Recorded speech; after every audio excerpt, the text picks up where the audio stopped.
I'm Sandra Kelly, and this is the last chapter from On the Drop Side of Yonder by Jacqueline Brunais that I'll read. And this one is about mystic memories. Vegetable gardens were planted by almost every family in our small town when I was a child. Much of the time ours covered portions of the backyard and parts of both sides of the house.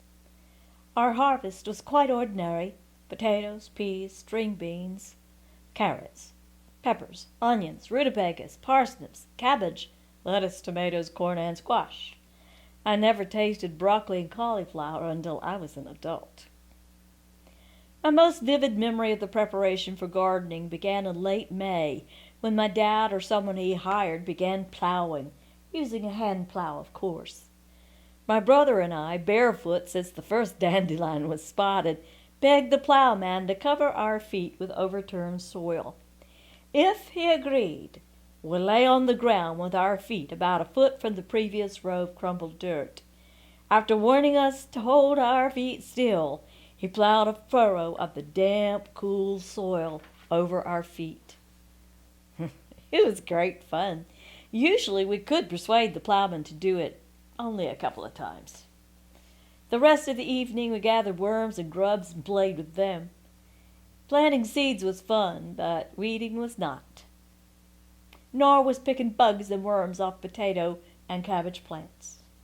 In August and September it was usually my duty to dig carrots and potatoes and pick the peas and the beans for the noon meal every day.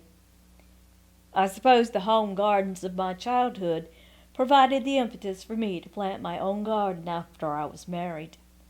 Except for the 10 years in Florida and a couple of years in Alabama, I have planted vegetables almost every summer. It's one of my greatest satisfactions to grow tomatoes, green beans, peppers, cucumbers, summer squash, and a few herbs. I've had no luck with peas. I used to grow corn, but the squirrels put an end to that. I have grown acorn and butternut squash, but they take up quite a bit of room.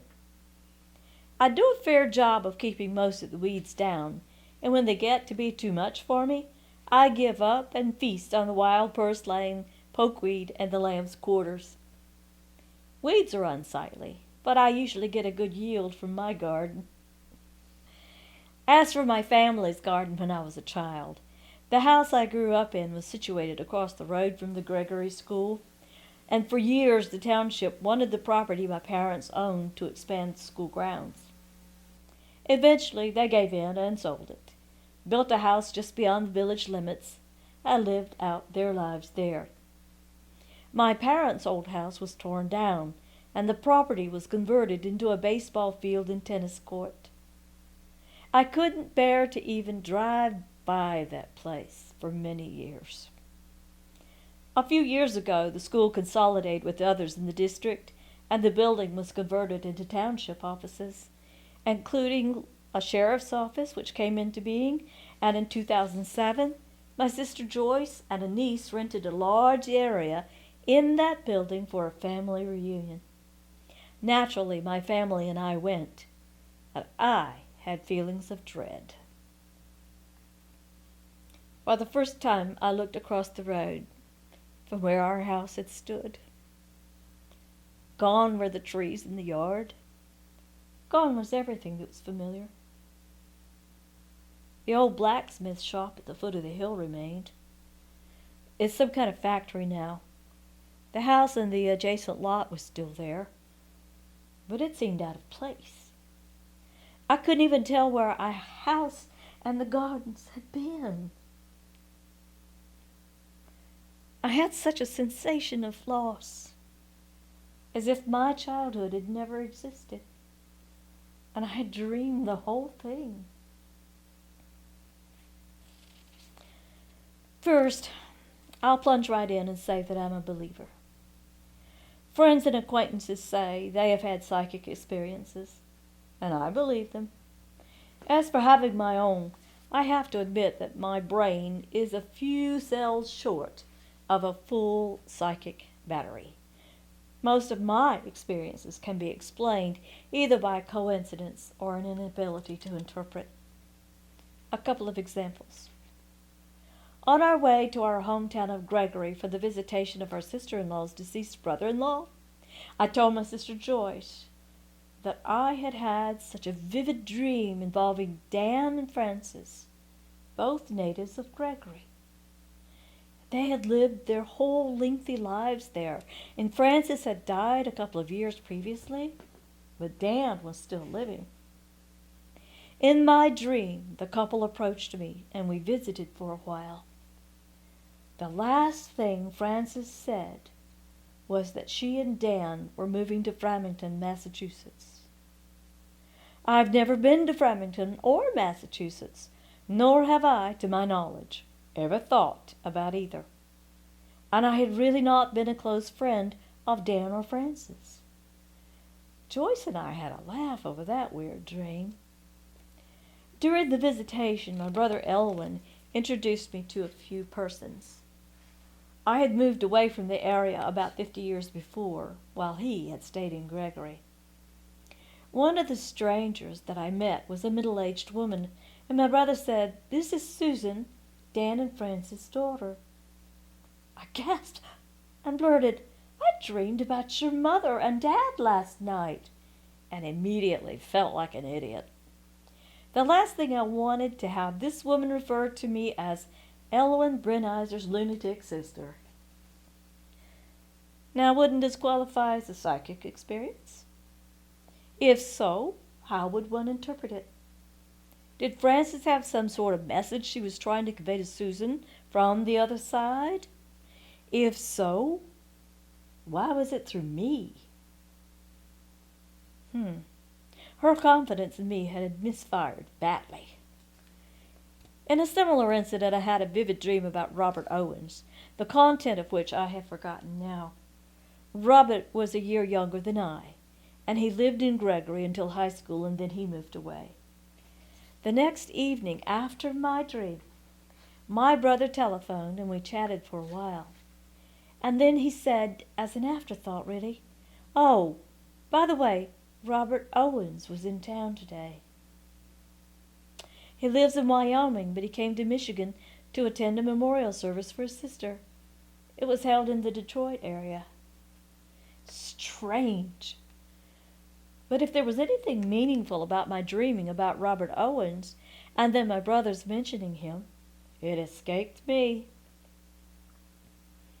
Some psychics say the dead visit a person in dreams with a message, or simply to be remembered by the dreamer. I quite often dream about my mother, a few times about my older sister, and to my recollection only once about my father. It seems strange to me that my mother and dad in my dreams are, by my estimate, about 40 years old, and my sister about 20. The subject matter of the dreams never seems to be significant, but the visits are very welcome. Actually, though I scoff, I can think of some other strange coincidences, or possibly psychic phenomena. In our home in Clinton Township, the high school pictures of our 6 children hang in the hallway. Valerie, our second girl, died in April 2009. About 5 months later at night, we heard something fall. It was Valerie's picture. Why her picture? It makes me wonder. In the mid-1980s, I, along with a few million others, developed an interest in genealogy. My only assistance was an evening short course given by a couple from the Church of Jesus Christ of Latter-day Saints. Armed with their advice, I went to the Burton Historical Collection at the Detroit Public Library, and I began to hunt for my paternal ancestors. As I browsed in the Pennsylvania section, I found a volume called History of Westmoreland County, the county in which my dad had been born. I carried it to a table and opened the large tome to the exact page of an entry telling about the Brunaisers. I had a case of the shivers that time.